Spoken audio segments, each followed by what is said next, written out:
Welcome back, everyone. I hope you're enjoying these peeks into some of the case studies that we've been working on this year. And again, if you want to learn more about them and read the full report, please check out our website and you'll be able to see the link in the chat here in a moment.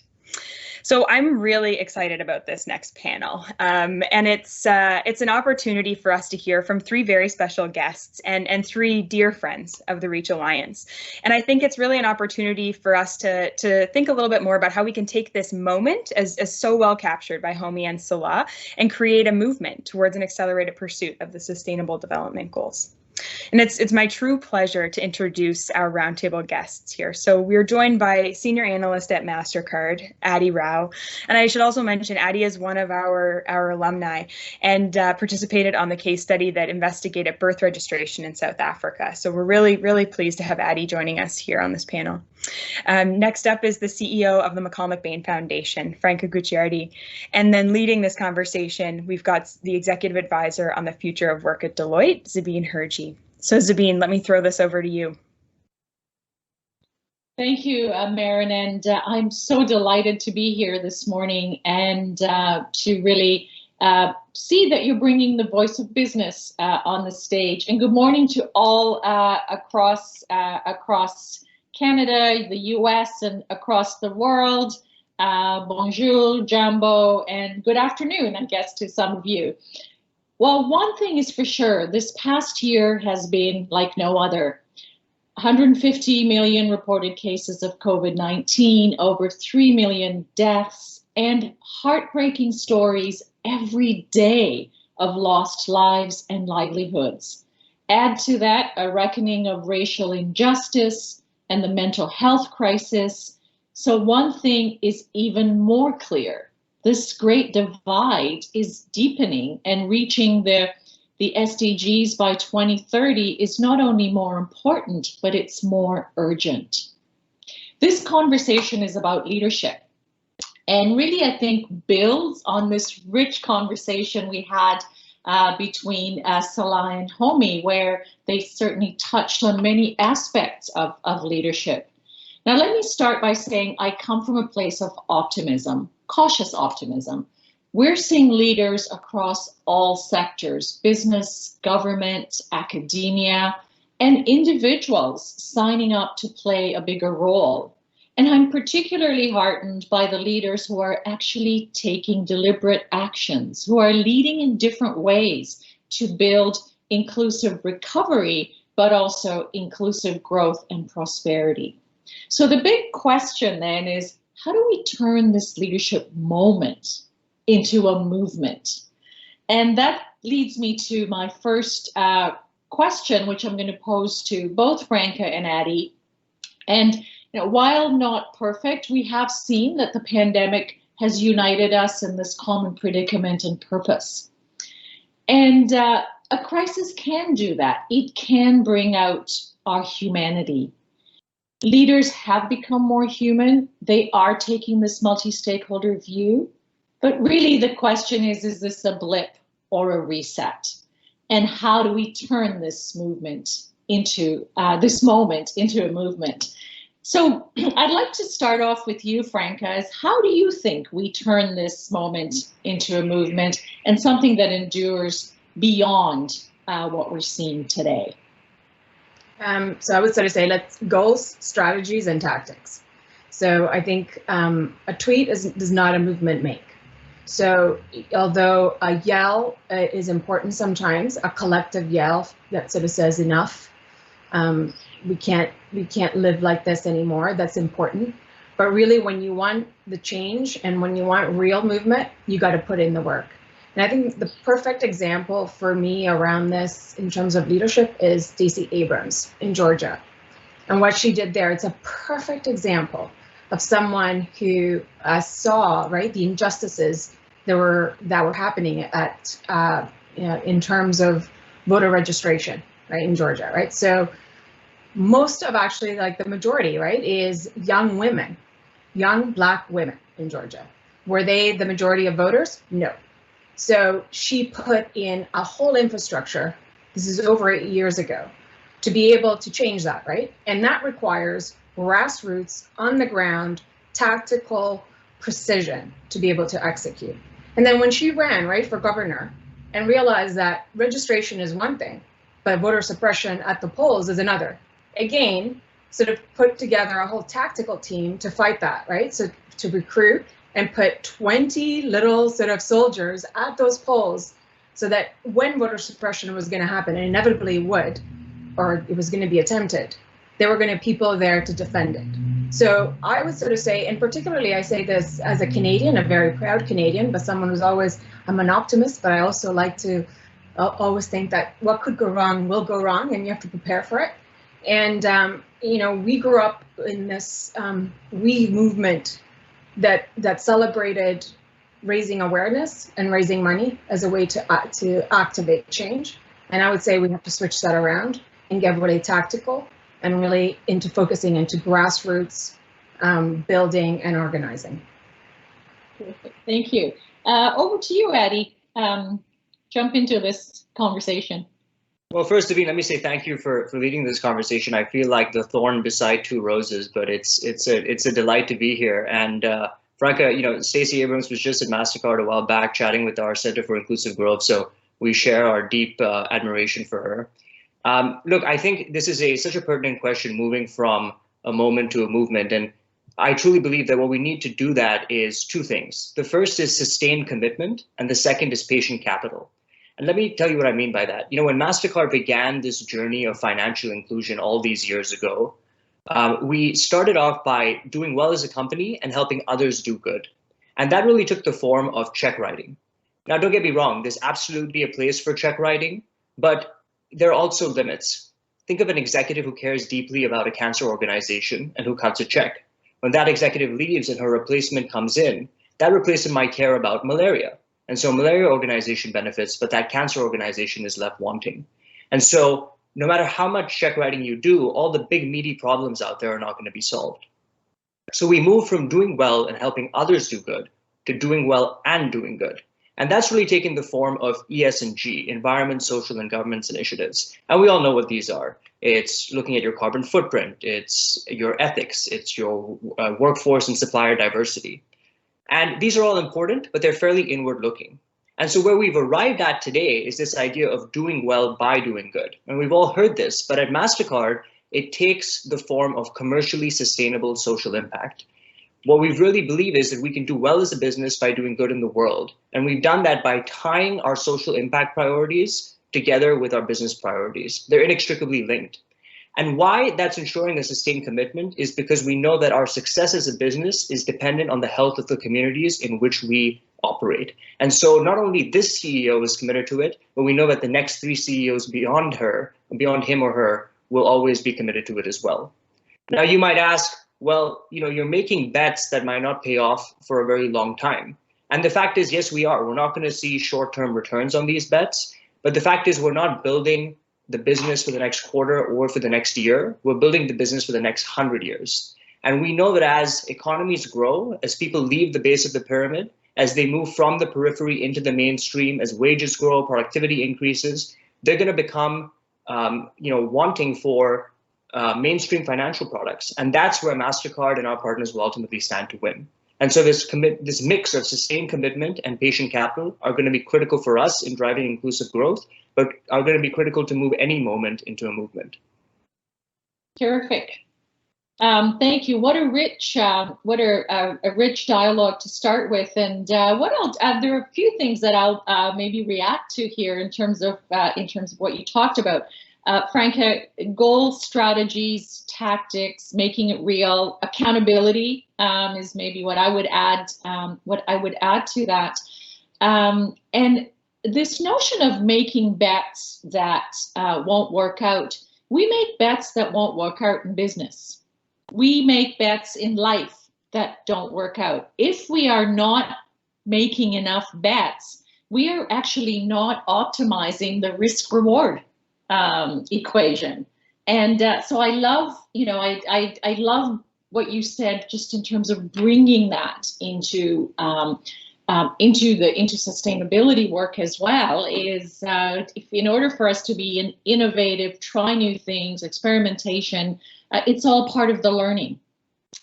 I also, Franca, as you were speaking and your example, it reminded me of my favorite quote, which one of my favorite quotes anyway, that comes from Margaret Mead. And I don't always remember the words perfectly, so I pull them up. But she says, "Never doubt that a small group of thoughtful, committed citizens can change the world.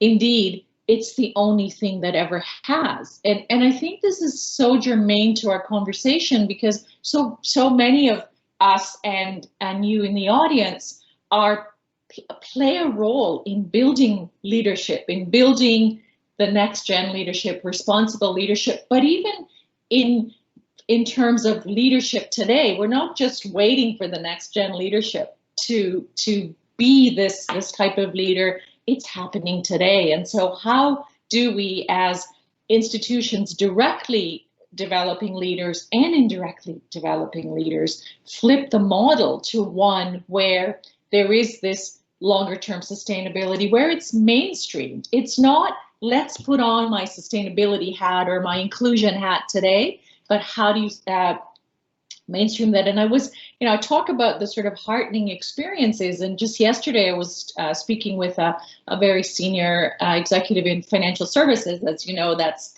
my background. I was at RBC for my entire career.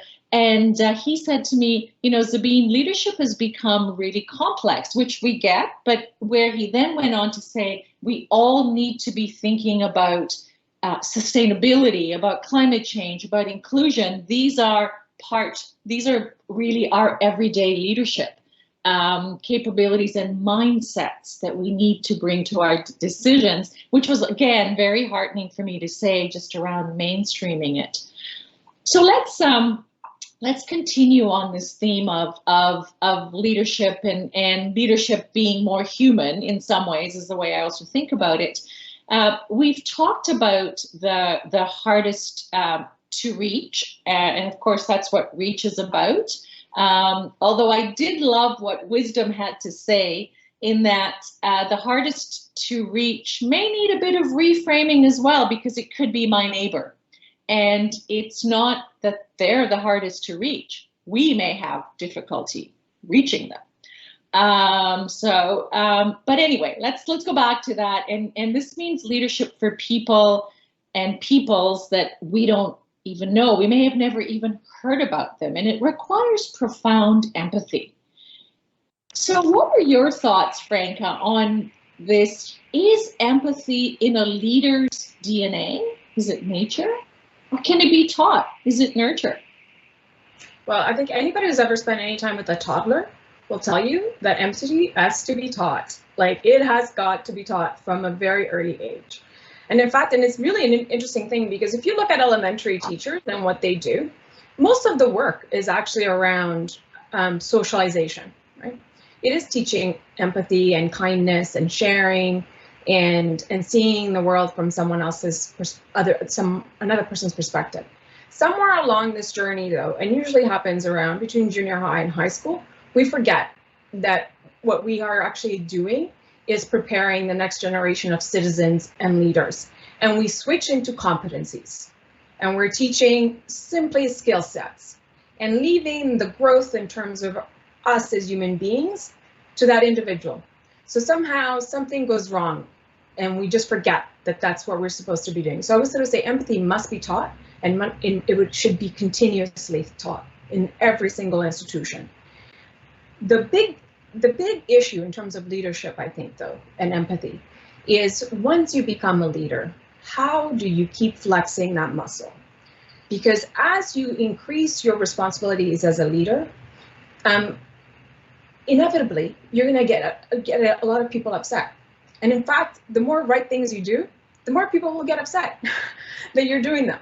And so there's an element of protecting the leader from the barrage sort of negativity that will come their way. Now, part of that is self-preservation. I was talking to a young woman just yesterday who was running for municipal politics, and she's the only woman who's running in her jurisdiction. And she said she's had to give up her social media, for example. The staff now completely manage it because the hatred that she receives on a daily basis is enough to basically make her quit before she's even started. And so part of actually sort of retreating can be sometimes a leader can use it obviously as a way to sort of self-preserve. The problem with that, of course, is that nothing comes in then. So when you're curating essentially your experiences and you're curating who's actually allowed to come in and give you feedback. So it's a particularly deliberate kind of approach that you have to have as a leader to understand that you have to figure out how to constantly work the empathy muscle, how to constantly evolve, how to bring people in, how to force yourself to listen, while at the same time respecting that there is some self-preservation that also needs to happen. Yeah. Yeah, I see some questions around how do we, this notion of how do we keep sell patience, how do we really mainstream empathy? I speak with direct boards of directors as well, and we were talking about empathy, and one director said, how do I know if my CEO is being empathetic? I loved that question, and these are the things, you know, in terms of what can we do, we need to be getting to all the stakeholder groups so that's seen as something that's valued, that's directly tied to business. I'm going to move over to you now, Addy, on continuing on this theme of cultivating leadership. Reach is focused on cultivating leaders who are bold, empathetic, humble, transparent, inclusive. Tell us what you're seeing just in terms of advancing that kind of leadership in your own organization, and where do you see the opportunity, more importantly, to double down? Right. Well, you know, I've been at Mastercard for just over 3 years now. And over that time, we've gone from talking about values as sort of big words that are blown up in your cafeteria or your lobby, you have nice decals, to actually having a really cohesively articulated statement of who we are, what we stand for, and how we do things. And we call it the Mastercard way. And at the core of the Mastercard way is this idea of decency. And decency very simply means that I'm always going to have my hand on your back and not on your face. So let me give you a few examples of what that looks like. First, I mean, we're really committed to taking care of the entire person. When the pandemic began, you know, our CEO immediately made a decision to say that there would be no COVID-related layoffs. And in fact, we actually created an additional number of paid sick days that you could take off if you got COVID or someone in your family needed care. You know, second, we're really committed to long-term career development. And for example, everyone in our operations and technology division actually gets 2 hours each week to be able to upskill. And third, we're really focused on giving people an opportunity to give back. So everyone has 5 paid volunteer days that they can take to support a cause of their choosing. I've actually used some of those to go on research with Reach. But we've also had folks working off the side of their desks on things that have to do with responding to racial inequity or responding to the pandemic. And so you can see how we're trying to live decency across all those things. Now, of course, we can do more, and we need to double down on a number of different things. We've recently made a commitment to double down on racial equity and racial diversity, particularly at the leadership level. And so we hope that by 2025, we will have increased the number of Black colleagues at the VP level by 50%. And finally, I think that we need to do a lot more to support parents, both Mastercard, but organizations across the board. The pandemic has really shown the burden that parents have to carry when trying to be parent and teacher and piano teacher and soccer coach. And so we need to support parents better and particularly support mothers and remove this very difficult choice of having to choose between being fully present at work and fully present at home. And I believe that with decency, we can actually get there. Thank you. And again, it's, we're hearing the same themes of humanity, human, think of people as a whole person and making it real. It's not just a slogan anymore, to go back to Franca, what you said right at the outset, but it's taking specific actions and for organizations to be bold, to try different things. This is the time to do things in COVID time. I remind leaders, we went to 40% of Canadians, and very similar in the US, working from home over a weekend. We can do it. We can do it if the will is there. And how do we use that same mindset? Franca, I know you are, character is a really important part of of the work that you do in terms of building leadership character. Can you say a little bit more about why character matters, and you know what you do to really develop that? And just in terms of time, we'll do one more question. So before we go into the audience Q&A, so we can keep the responses short and sweet, that would be terrific. Character in 30 words or less. Why does character matter? My goodness. I mean, it's sort of saying, why does humanity matter? Why does kindness matters? Why does honesty, integrity matter? Because as long as we have to share this planet with each other, we have got to build relationships with each other, then that's why it matters. Because I'm not operating here by myself. I have to be able to figure out how to live with each other and build together important things. Now, this is a really important piece around when we're like, what could change, Zabeen? And I think sort of right at the beginning, like going back to it, selection systems everywhere, entry points to universities, to your first job, to your leadership role. We think very little about selection systems. They are the same systems that have been put in place like 30, 40, 50 years ago, and we continue to sort of duplicate those systems, right? So, you know, the myth of the GPA, for example, right? That the GPA is the ultimate criteria to determine future utility to the world. I mean, how amazing is that, right? That we're still using that as some kind of like objective, fair way to be able to look at a human being's potential. And of course it isn't. And the data is very clear, right? You want to look at GPA, you're basically overcompensating for socioeconomic background, right? That's what it is. And so the character instead, and I guess the best, and I'll say this like, you know, just to finish up because I realize we're short of time, but you can choose to stand at the finish line and say that I want to be able to have a team of the fastest runners, right? So I'm going to stand at the finish line. I'm going to say who gets there first because that's the fastest runner, right? Well, that's totally untrue if you don't pay attention to where you started from. I'm always interested in looking at fast runners. I love fast runners, but I obviously recognize that I got to know where they started from to be able to figure out their speed, not just where they ended up. But our systems are all based on where they ended up and using that as an objective measure of being able to select that individual to join our team. What a great analogy there around fastest runner. I love that. I'm going to actually stop here and turn it over to Maren, who will be leading the Q&A, moderating the Q&A session for us. Great. Thank you so much, Zabeen. And we've just got so many questions coming in right now, so I'm just doing my best to organize them. But I wanted to pick up just quickly before I do jump into a question on Franca, your last comments there, because I think that's something that we're really doubling down on our recruitment efforts here at the Reach Alliance. And as you know, you've been involved in a shift in thinking for us over the last 12 to 18 months, and really our intention and how we are trying to action that when it comes to recruiting, you know, not only the top students across these different universities, but also students that are character driven, that are purpose driven, that are empathetic, compassionate leaders, and not only students that have been able to demonstrate that, you know, early on in their career, but also those that we see that have the potential to grow into that role.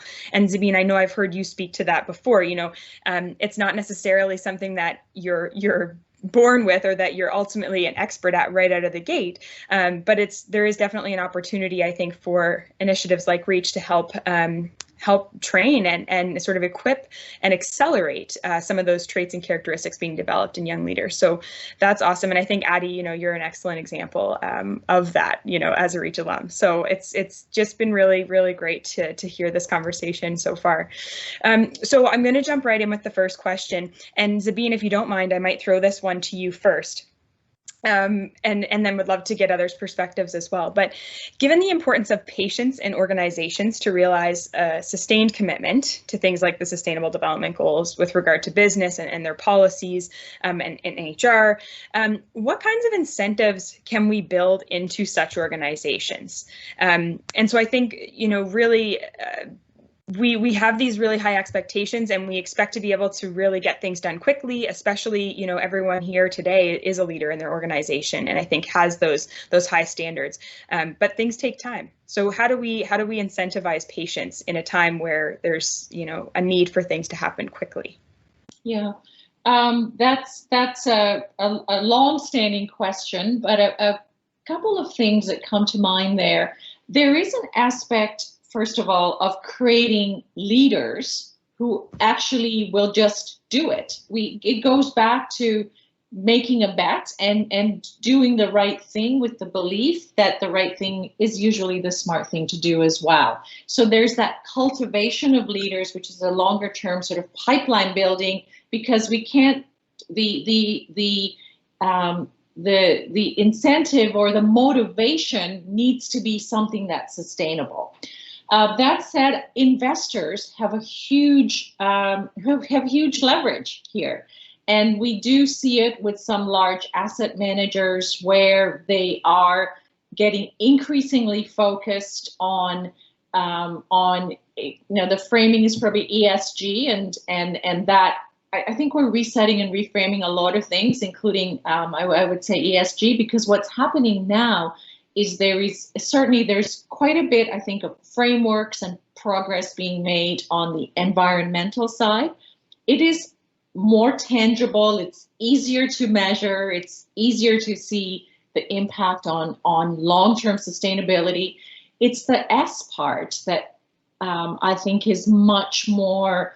It's at a stage where it's very early on. We see a few maybe diversity aspects in there, developing frameworks around that, and really using the investor base to drive that. But what I will also say is we need to get retail investors in this game as well. It's not just the institutional investors that absolutely, you know, will, in most organizations or many organizations, will be 50, 60, 70% of the investors, but everyone needs to be comfortable with that patient return on their investments. And so what's a way to galvanize them and to create a narrative that we can collectively buy into?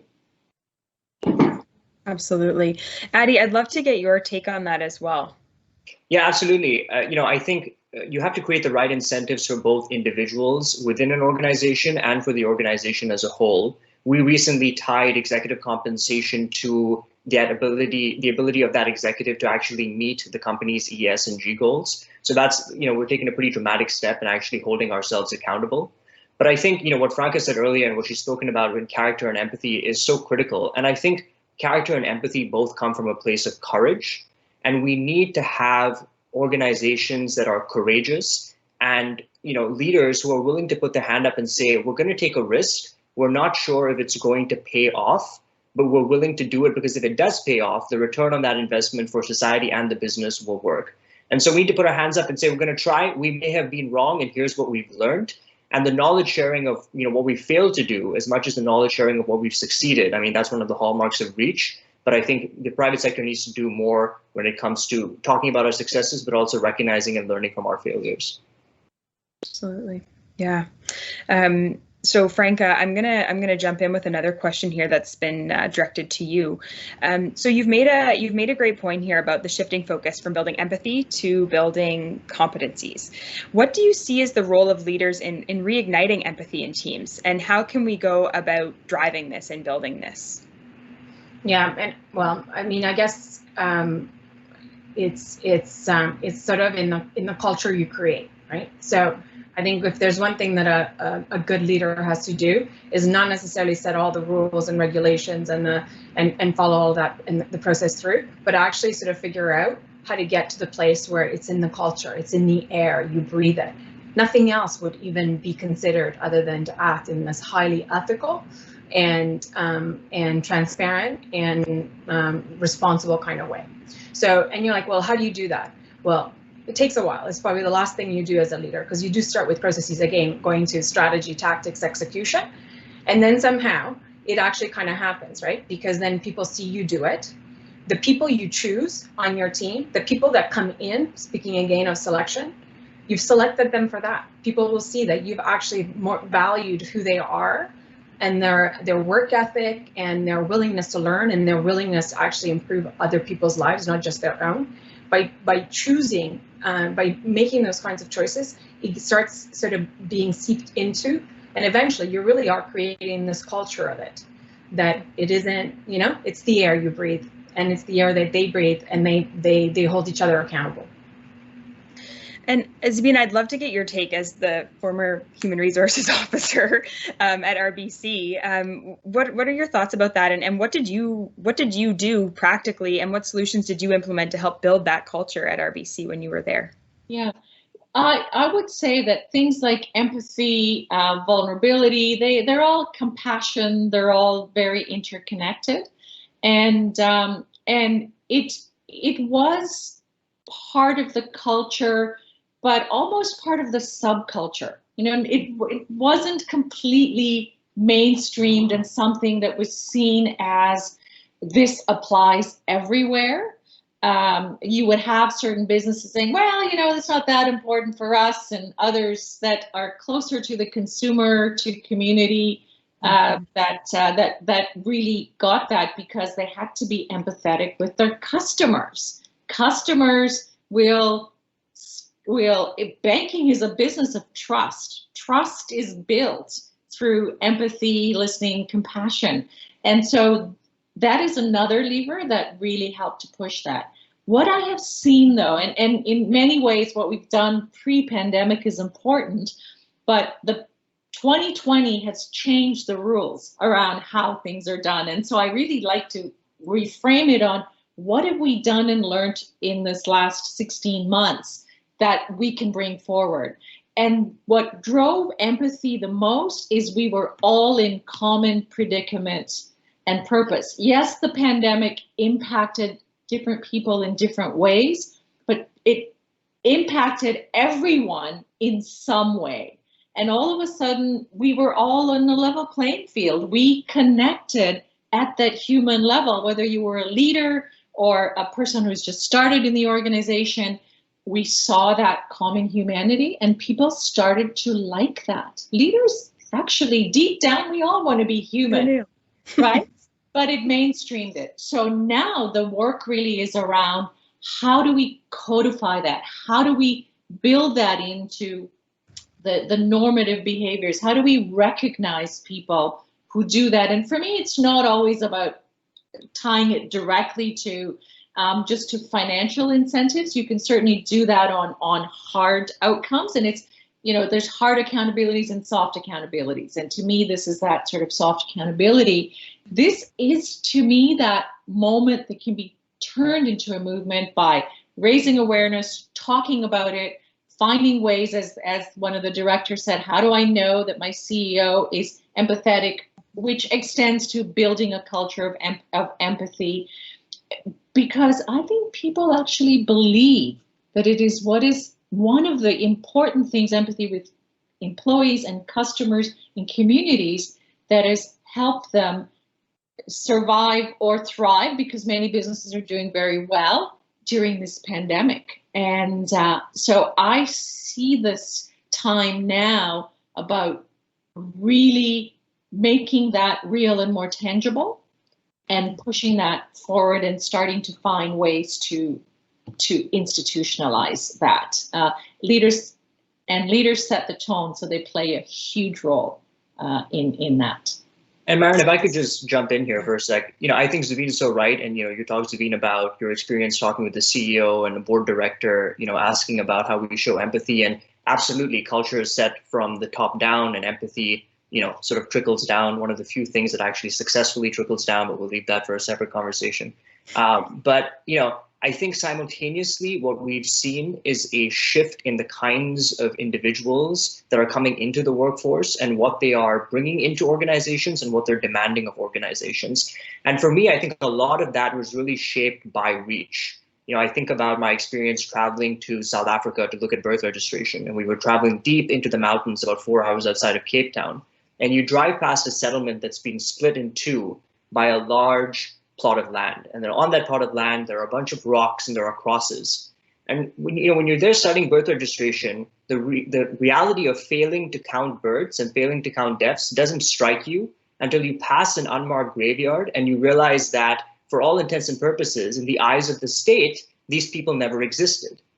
And so we have to focus on getting people, especially at the university level. Franca, you talk about empathy in toddlers, and university students can sometimes be toddlers. I was absolutely guilty of that myself. But I think building empathy is something that Reach really succeeds at doing by getting people out of the classroom and into the world where they're seeing with their own eyes, they're tasting things, they're touching things, and they're removed from this realm of concept and metaphor, and they're actually focused on building empathy and building this muscle of empathy and character that we've talked about.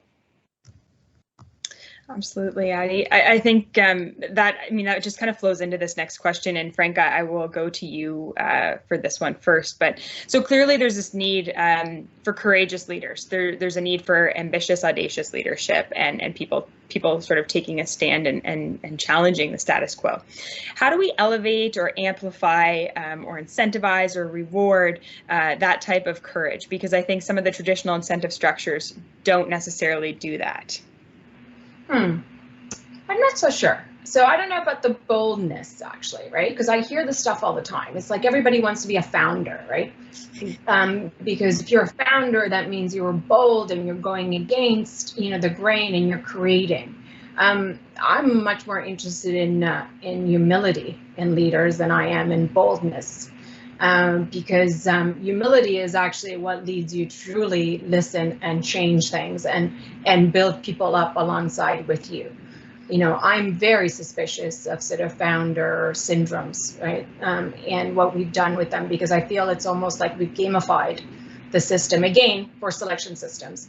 And if you want to look at this really critically, probably no best place, and I've said a couple of controversial things, why not another one? Than medical schools. Medical school selection systems, my goodness, right? So these are supposed to be the next generation of the most empathetic leaders we need, right? Do you want to have a profession where empathy would be the #1 criteria for selection? I would think that would be it, right? Where you meet people in the most vulnerable moment in their lives. And instead, what do we look for right? We streamline them. I mean, you have to obviously go into certain specific programs at certain universities, in certain places. You have to have the highest mark from your colleagues. The very people that you're sitting in the classroom with are your competition from day one before you even started, because you are competing for my spot at medical school. We gamify yourself, say, well, you have to do service, right? You have to do service to get in. My goodness, have you seen some of the service, right? Which is like, well, I put myself on the waiting list to be at the hospitals, to greet people, right? To sort of say, and then you have to talk about it in a way that feels like you've been saving babies from burning buildings, right? So this is all bad. This is all very bad. We're not asking them to come to us with the humility and their kindness and their willingness to truly serve people. We're asking them to actually sort of put themselves as already like the most elite, smartest people in the room that deserve to have one of the very few spots into medical schools. And I think that's where things not, then don't result in the way that we'd like them. Yeah, if I could jump in here, we talk about the future of work and this notion of human-machine collaboration. And in the case of medical school, a lot of they don't have to memorize things. They don't have to. There's machines that can help with diagnosis. There's so many things that that technology can actually do better with the data and where the learning has happened, and the role of the human becomes being more human, and that applies to banking. That applies to pretty much every profession. Yet our selection, our development still remains very focused on the technical side, and that's what's that's what's starting to change. And for me, that really we heard about that a little bit. We talked about that at the last panel. is this notion of cross-sectoral collaboration, where in in the design of medical school curriculums, maybe we should be talking to patients to see what are you looking for in a physician. We should be looking at outcomes of patient outcomes are linked to the relationship, the care. I know for me as a patient, that's what matters the most to my whole health, because it's not just about fixing the problem. It's about me. It's about how I'm reacting to it. It's about my mental health as much as my physical health. And so this notion of bringing together different sectors, and to me, Franca, that's where the boldness maybe comes in a little bit, and the courage maybe is a better word. We talk about this a lot, cross-sector, co-creation, but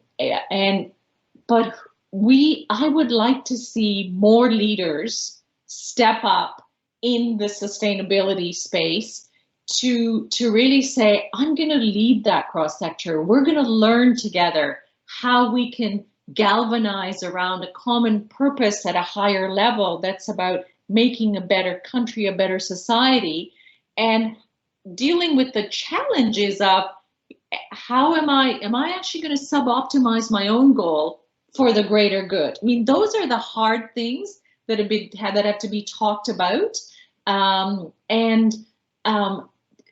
But where is that leadership going to come from? It's challenging with government as well. They're often tied to election cycles, and these are not easy conversations to have. And if I were to sort of end this with the area that I'm very passionate about, and that's reskilling and upskilling. We know that automation is going to have huge positive impacts, but it's also going to require massive upskilling and reskilling forever. This is not a one and done. And where is that leadership that says we're going to go beyond our own, the leadership to say we're going to do it on our own organizations, but how do we take that to the next level? And how do we bring in small and mid-sized businesses who are most of the employment is created by them to actually drive this agenda, which is a forever agenda, doesn't fit neatly into any of the sort of cycles that we have, but is one of the key drivers of getting that right, is one of the key drivers of economic and social prosperity. Definitely. Sorry, I'm very passionate about this, Myron, as you can see. I love it. And I think you've really answered the last question I was going to pose to each of you, which is how do we turn this leadership moment into a movement? And I think you've completely answered that. But maybe Adi, I can throw it over to you and get your reflections on that, and then Franca before we wrap up the session. Oh, Adi, I think you might be on mute. One of us had to at some point be so I'm glad to take that honor. Look, I think we're living through an extraordinary time with the pandemic and with all the social moments that Zabeen mentioned, whether it's the future of work, whether it's climate change, whether it's responding to racial inequities. And I would just offer two things. I think the first is we need to recognize that this is a marathon, not a sprint. And we need to ensure that we are nourishing and sustaining movements, and that we are nourishing and sustaining the individuals and organizations that are powering these movements. And that doesn't mean just writing a check, but ask yourself, what else can I do to be able to nourish and sustain a movement that I'm passionate about?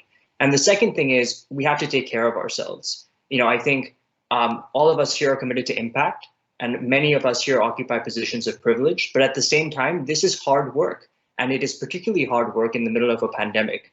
And so we have to take time to pause. We have to take time to not confuse activity for accomplishment, and we have to make sure that we have the strength and energy to run the marathon. Awesome. Thanks, Adi. And Franca, the last word is to you. I think Adi actually just said it beautifully. I would just sort of add, I guess, that going back to where I started, right? Strategy, tactics, execution. Just think that. And it doesn't have to be, you have to wait for the big, bold idea, or you have to wait. You just have to get on the ground and do your bit and take the time and have the patience, as Adi also spoke about, right? And really focus and be really, really intentional, deliberate, and put in the work. Awesome. Thank you so much. And say 30 seconds. I can't believe I got this LinkedIn message from Farah Williamson saying, great to hear in the symposium. She's my cousin's daughter, and I've never even met her. She lives in the UK. That's amazing. I love that. So truly a global event. It is, absolutely. That's wonderful. That's so nice. Thanks for sharing that, Zabeen. So I want to thank you all. And before I let you go, there's three things that I think popped out. So Zabeen, you said that this crisis can bring out our humanity. I think that's absolutely true. And we're seeing that happen. And I loved that. Franca, you said once you become a leader, you have to keep flexing that muscle. And I think that's something that I want our Reach alumni to hear that especially, and I think that that's very true. And then Adi, I loved your conversation around shareholder versus stakeholder capital and understanding that we need to consider all parts of the value chain and not just the shareholder. And so I think that's something that we can be thinking about, as we continue this conversation over the next couple of days. So with that, I just want to thank you very much, all three of you, for this really, really great conversation about leadership and how we can translate this moment into a movement. So please stay around for the next session, but thank you so much for all of your contributions. Thank you.